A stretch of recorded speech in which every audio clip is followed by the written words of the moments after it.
not, obviously has not been in charge for some time. And I know this by personal observation, and now the whole world knows it. And it's been very, very concerning to me over the last, year and a half since I've had this Can you position. tell us a story when you say personal observation? Now. January a year ago, almost exactly a year ago. Great patriot. I had been asked, I became speaker in October 2023, and there were all sorts of big national security concerns and everything going on, but they wouldn't let me meet with him, and his staff kept giving me excuses. This went on for like 8 or 9 weeks. I'm sorry, Mr. Speaker, he doesn't have time. What are you talking about? I'm second in line of the presidency. He has time. I need to talk to him. We had some big national concerns at the time that I was losing sleep over. Finally, I just went to the Hill Press Corps and I said, the president is not being allowed to meet with the speaker. There's a problem. So they started putting pressure on him.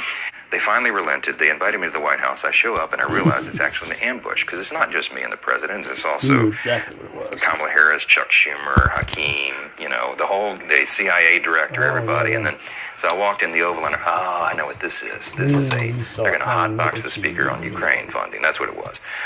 We sit down, we're in the midst of it, and the whole conversation, and I'm going, we don't need to have this conversation. The president reaches over just like this. We're sitting right next to the fireplace in the Oval, and he grabs my arm and he says, the speaker and I just need a couple minutes together. Will y'all just leave us alone? And I looked up on the faces of some of the staff standing around the wall, and they're like, oh, no, he did it. So he called it. He's the commander-in-chief, so everybody leaves. And I said, Mr. President, thanks for the moments.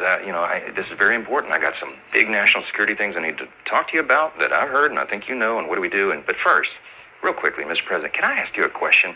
I cannot answer this from my constituents in Louisiana. Sir, why did you pause LNG exports to Europe? I don't understand, liquefied natural gas is in great demand by our allies. Why would you do that? Because you understand, we just talked about Ukraine. You understand you're fueling Vladimir Putin's war machine because they got to get their gas from him, And he looks at me, stunned with this, and he said, I didn't do that. I said, Mr. President, yes, you did. It was an executive order. And he goes, no, I didn't do that. And he's arguing with me. I said, Mr. President. And he goes, oh, you talk about natural gas. Yes, sir. He said, no, you misunderstand. He said, what I did is I signed this thing we're gonna conduct a study on the effects of LNG. I said, no, you're not, sir. You paused it. I know. I have the export terminals in my state. This is doing massive damage to our economy, national security.